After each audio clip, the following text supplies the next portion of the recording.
আজ ছিল আমার ভাবিদের বাড়িতে একটা ছোটোখাটো অনুষ্ঠান। তাই আগের দিন সন্ধেবেলা আমরা সবাই মিলে আলু, পেঁয়াজ, আদা, রসুন সব কিছু ছাড়িয়ে রেখেছিলাম। আদা রসুনের পেস্টও বানিয়ে রেখেছিলাম। আরও যা টুকটাক কিছু কাজকর্ম মানে করার ছিল সব কিছুই কাজ আগানো ছিল, যাতে পরদিন সকালে একটু সুবিধা হয়, মানে খুব একটা ব্যস্ত না হতে হয় তার জন্য। আর নিজের দেশে থাকতে যে অনুষ্ঠানে মানে মজাটা হয় সেটা বিদেশে থাকলে হয় না। কেন বলছি, কারণ আমি যখন রাজস্থানে ছিলাম তখন আমি বিয়ে বাড়ি অ্যাটেন্ড করেছি, আকিকা বাড়ি অ্যাটেন্ড করেছি, তোমরা দেখেছো নিশ্চয়ই, জানো।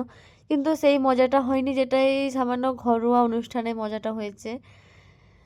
আর এটা ছিল তার পরদিন সকালের ভিডিও। সকালে দাদা উঠে ময়দাটা ভিজিয়ে রেখেছিল, আর কিছুক্ষণ রেস্ট হওয়ার পরে আমরা সবাই মিলে লুচি বেলে নিলাম। তারপর একদিকে আমার কাকা লুচিগুলো ছেঁকেও নিল।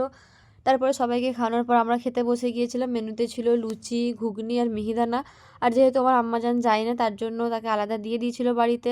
তারপরে দুপুরে স্নান করে আবার গিয়েছিলাম খেতে। দুপুরের মেনুতে ছিল সাদা ভাত আর বিফ আলুর কোরমা।